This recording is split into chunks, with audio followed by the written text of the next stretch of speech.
Okay. Скажешь, да, когда? Я вам. Welcome to Estonia, and how do you like our country? That's the first, yeah. So far so good, very nice.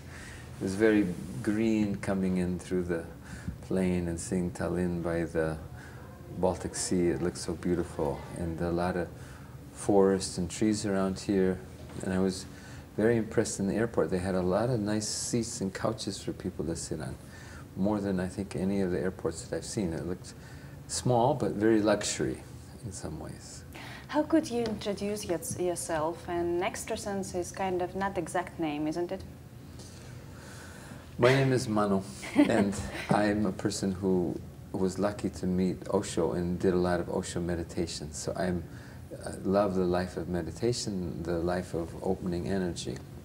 And in that process, it develops more sensing and feeling. And that's the process that everybody can open to. And I just like being more open to life and more happy, feeling better. People that participate in kind of your seminars, they compare them with a kind of voluntary madness. With the which? With a madness. And it's really seems that you keep the mind of people under control there. One more time, they compare it with a kind of madness? Yeah. No, actually the people who participate in the seminars, they develop a happiness. And nobody's mind is about controlling. It's about actually helping people's mind and emotions to be relaxed so that the person is more master of themselves. I'm the last one to want to control people's minds. It's like, I like people actually to not be fighting themselves.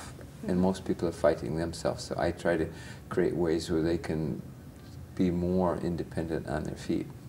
My life, nobody controls me. So my style of life is that I don't want anybody controlling anybody. So there's nothing about mind control. I don't know who gave that idea. That's from internet. And your official biography makes the point that you are away from material things. What means for you to be away from material things, and is it possible to be away if the world is really materialistic? I don't know who decided that they wrote my official biography, because I've never had anybody write my biography. But the life is actually material and spiritual together. So I've never said that life is only spiritual things, and I'd be the last person to say that. Everybody needs to wear nice clothes, have good food to eat, people need to work. So people write all kinds of things on internet, and I don't read what everybody writes because I'm busy with my life. So this about seminar like madness, about controlling, it's just somebody's hallucination who's probably never been in a seminar. And as far as my life only spiritual, like eat air and don't need to drink water, or this is all not true. I'm just like an ordinary person, and I feel that actually people need to take care of their physical life, their physical body, physical health, eat good food, get exercise. Very much to be spiritually successful, people have to be physically practical.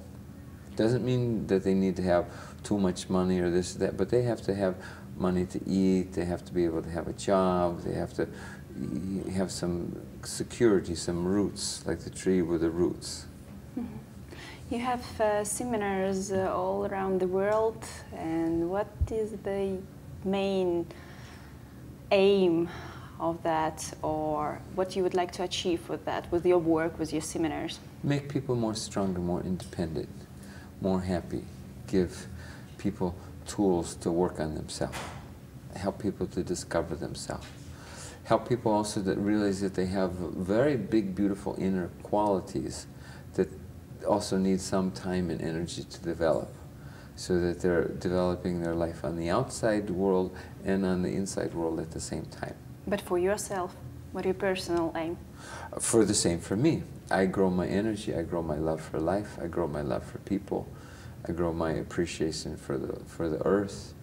I experience a lot of beautiful, different kinds of life, My life is not a routine. My life is fresh. I'm in a lot of interesting situations. My life always has challenges, so that helps me to keep growing. So, and the same for everybody. What for did you need this Russian TV show Битва экстрасенсов? I didn't need it at all. Okay, but I was happy before. So Okay. that somebody mentioned to me that this is a show and that it's something to help people. And somebody said, just said, why don't you go and do this? So it was only about something to help. I don't need it at all. I was happy before I met the show, and I'll be happy after the show is over. but, I'm independent of it. but how it was to participate in that kind of show? How it's to participate? Yeah. It's very spontaneous, because you meet somebody who has a problem or a situation, you try to help them, which I'm doing most of my life anyways, just in more private situations, or in seminars where people get more time to heal themselves. So I'm not sure what people are writing on internet, but it's actually, some of the stuff from what you said is very wrong. Okay. It's like when somebody says things, it's a madness, it probably means there's some madness inside that person. We just had a girl 3 weeks ago in one of the cities in Siberia who also had anorexia. Much, much worse than the girl on the show in Extra Sense. Much worse. She was only 33 kilograms. And even with help, she could only walk a minute. And she came to the seminar and she worked with her emotions, she worked with her energy. After 2 days, she could dance 40 minutes. So she got so much better in 2 days. And after the seminar finished, she asked me, Mano, call me, keep in touch with me. She would come to the next seminar when I'm in the region. Now, 2 weeks later, she can walk 4 hours. And she's already 2 kilograms fatter. So she's up to 35 kilograms, and she eats like a horse. So it's, I don't know, people write on the internet according to what their prejudices are. Because when I work with people, you know, I'm more like a sports coach. You know, if somebody wants to become like an Olympic runner, I don't tell them sit in a chair and think about running. I tell them to get up and practice. If somebody has stuck energy, if somebody has an emotional problem, I don't sit there and console them and tell them that you can't get better. I say, do something, do this and do that, and this will work. And it does work. So if somebody writes something negative, it means that they've either never been to a seminar, or they have some question that they don't want to work on, and they don't want to believe that they can get better. There's so much interesting things that happen for people in seminars. But these seminars are not free of charge. And how can people find you? They're not also expensive. Okay. They're not also expensive. And if there's people, like we have one woman in Russia, she's a very beautiful woman. She's in a wheelchair all the time, and from a car accident. So she's always comes as a guest. And she's very beautiful. She makes these paintings, and she gives me these little paintings. She actually has to put the brush in her mouth and paint, because all the arms are paralyzed, everything else. So seminars are not so expensive. People can come. And how people can find you? There's a website, internet. vitmanoprograms.com, Okay. and on that website it has actually a video of me, because people, unfortunately in Russia, a lot of people made imitation websites. Yeah. And not knowing that people would do that, once we learned that on my website it actually has me talking.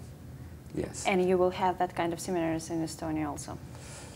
Every place that there's a seminar is unique, because I don't decide in advance what to do for people till I see the people. Because I see what the people are, what their questions are, what their problems are. So every seminar is always different.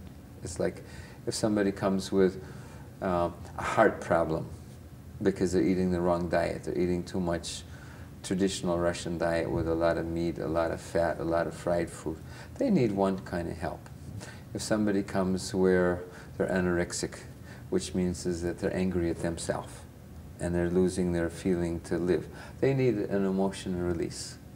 So people are not robots and machines, and I'm definitely not a robot and a machine. So I every moment look spontaneously what the people will need and what will help people. And I know that most people are feeling guilty, most people are fighting themselves, most people are in some kind of unhappiness. So I work with that as the general topics, and then we try to take a lot of the personal topics also. You're traveling a lot, but which country is like a home country for you? The whole world is a home for me. It's an inner attitude. I don't like to divide actually the world into countries. Because for me, I have the attitude that the whole earth is one. I love South America, I love Central America, North America. Russia is beautiful. Been very impressed by Estonia, my first day here. So many smiles and so much kindness in the people. So somehow I'm always drawn to South America. I think maybe it's this falls of Iguazu and the pink dolphins in the Amazon River and some of the nature there. It's more the, it somehow still has some more of the naturalness. I like the naturalness of the earth. I like that freshness. You know, I was on islands with penguins and doing different things, you know, but I don't get too much time there, you know. It's just, I like it, but somehow I'm more in other parts of the world. But for me, the whole world is one, the whole world is a home. If I'm not mistaken, you have a Russian wife, and that is why you speak a little bit Russian. A little bit Russian I speak, and mostly I speak the Russian because I learn it in seminars. And with the people there. I don't try to learn any different languages, except for when I was in school I learned Spanish. But it's an interesting thing. I tell people that I don't so much want to learn new languages. I don't, because then I have to learn Russian and Chinese and Portuguese and Japanese and Estonian. I don't want to have to fill my head. I actually like sometimes not knowing what people are saying. But the first part of my question, you have a Russian wife, yes? Yes, yes, yes.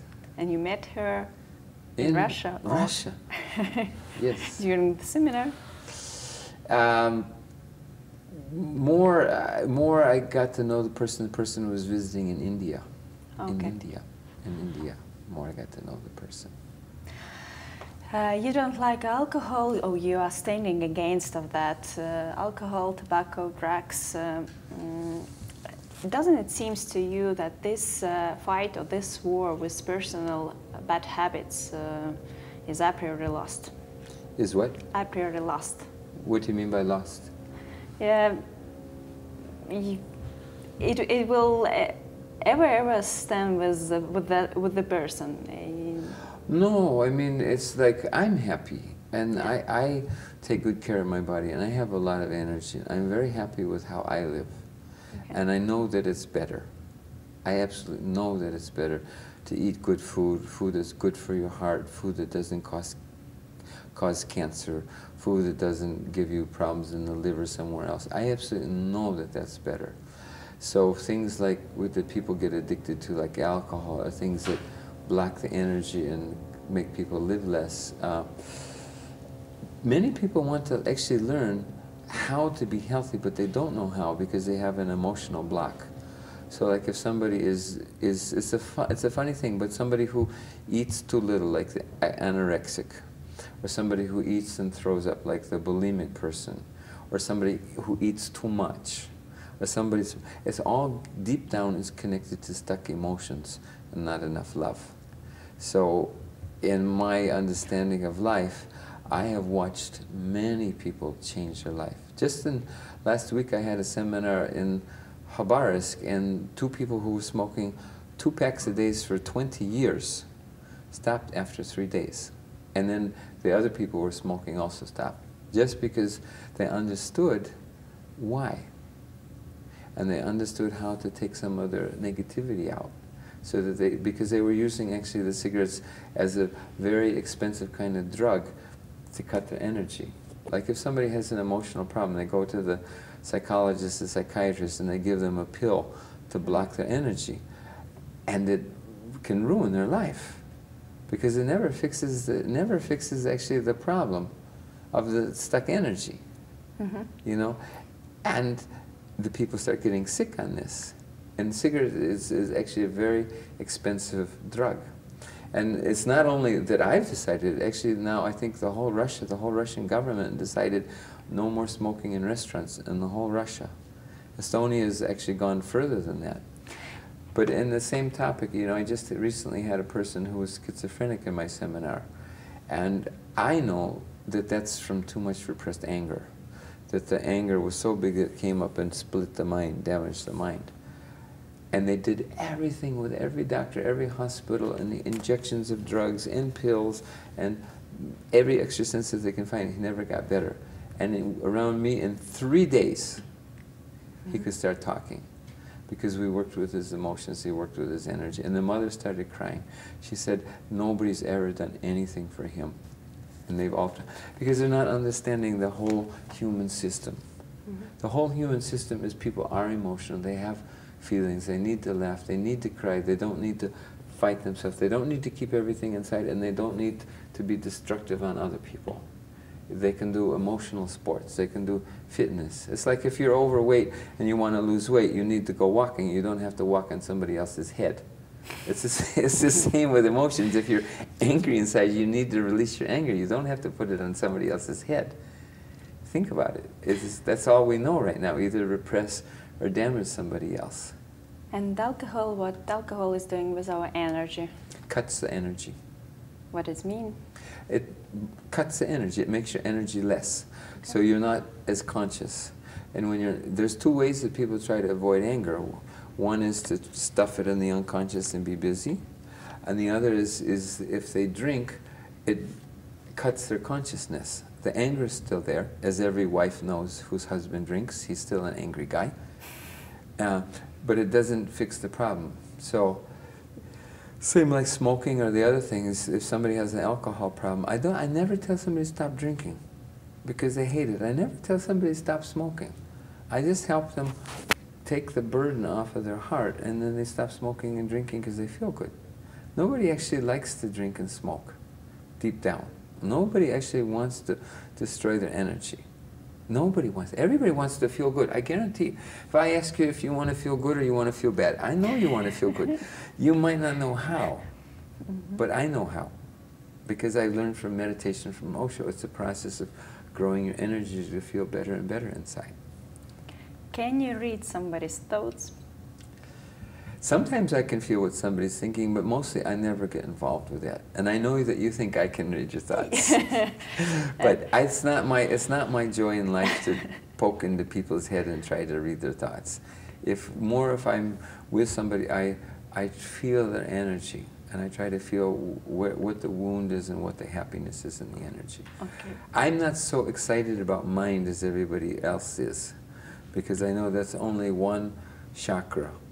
And that's the chakra that seems to get stuck the most, but the person has actually 7 chakras in a whole energy field. I'm more interested in the whole person, and that's why many people's problems get better around me and get better around meditation, because it's like the complete person. I was telling some of your friends about school when I was directing a preschool, how the children learn so fast, because if they were getting nervous, I wouldn't make them learn. I would say get up and dance and get up and run, do some sports. When their body was happy and they're not so nervous, then you can teach them something. So for me, it's very important to keep in a balance with life. But do you know what will be the next question? No. And I don't need to. You don't believe in ghosts or mystics, don't you? No. Okay, and if I'm not mistaken, you believe that all questions are mainly hidden in the person itself. Yes? I understand that the people that I've seen who have the problems with ghosts are psychologically imbalanced, and they're wounded and they're hallucinating, including the people who think that they're curing the problems with ghosts. To me, they're all missing. and I can fix the person and bring them back into balance. I had a girl in China who came to my center. She could not sleep for 10 years without having the lights on because of fear of ghosts. Now, I know that every fear is connected to a frozen energy inside.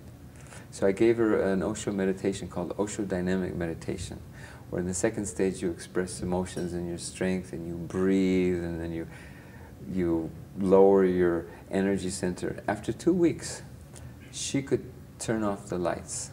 And she was a very smart girl. She said, if I do Osho Dynamic Meditation for 2 weeks, and I can turn off the light, which for 10 years I'm no more afraid of ghosts, what happens if I do it for 3 months?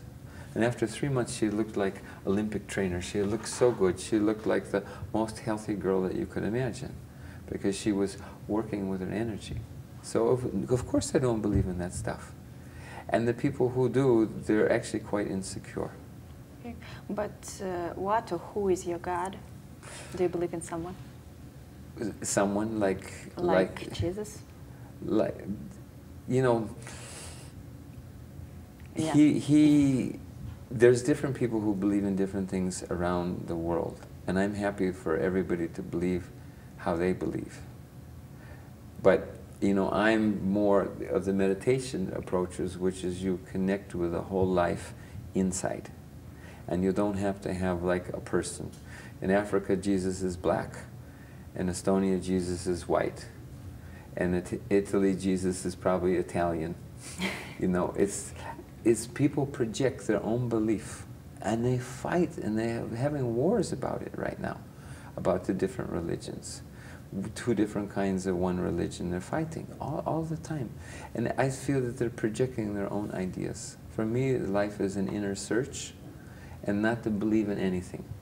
If you know something, you know it. If you don't know something, don't believe in it. Search. Yeah? Search. Dig. But do you believe in life after death? That's my feeling and experience that I feel from the inside, that happens. The soul doesn't die. The body dies. You're not going to ever see the same body twice. But the soul stays awake. Tell us something good for the end. Well, Yeah. you don't feel anything good so far? Yeah, I'm feeling, but for our audience also. Yes, yes. I mean, actually, I feel like everything that I'm telling you is good, because people can get better, people can solve their problems, people can be healthy, people can do things, you know. I mean, and that the soul is eternal, and that the soul survives the death is very big news. But it's people should meditate so they discover it, not to believe it. You know, I know from my personal experience that the soul doesn't die. But it's not a belief. So for me, it's like, you know, You just know that. it's a knowing that comes. Yeah.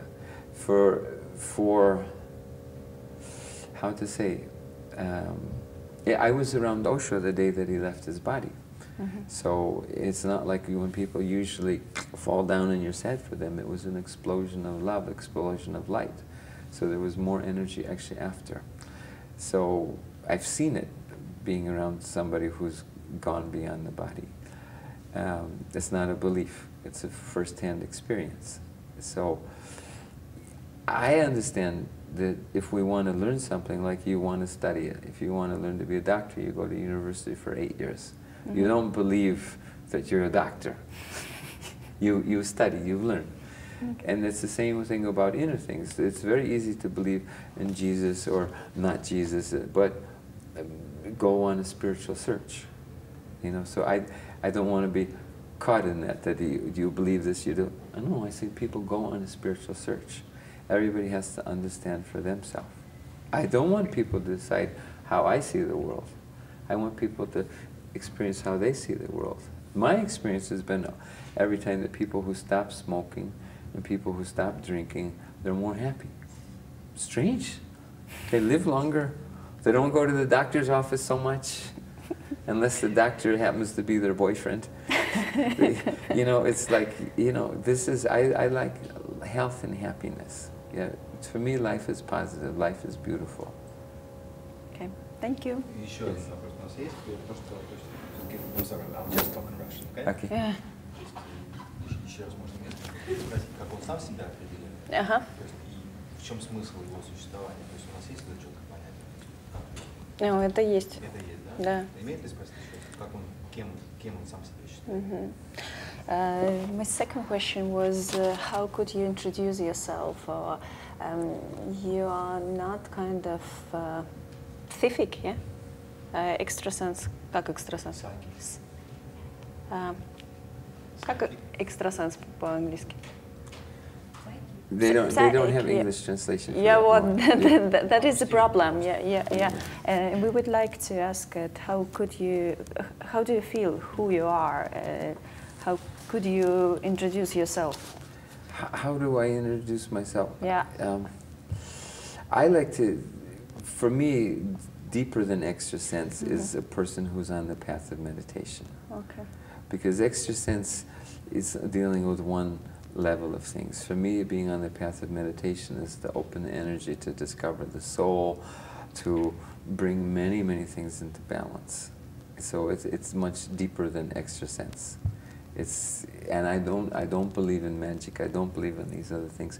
My life is about feeling more, raising the consciousness, raising awareness. More love, more energy, more life. Thank you. Да, все?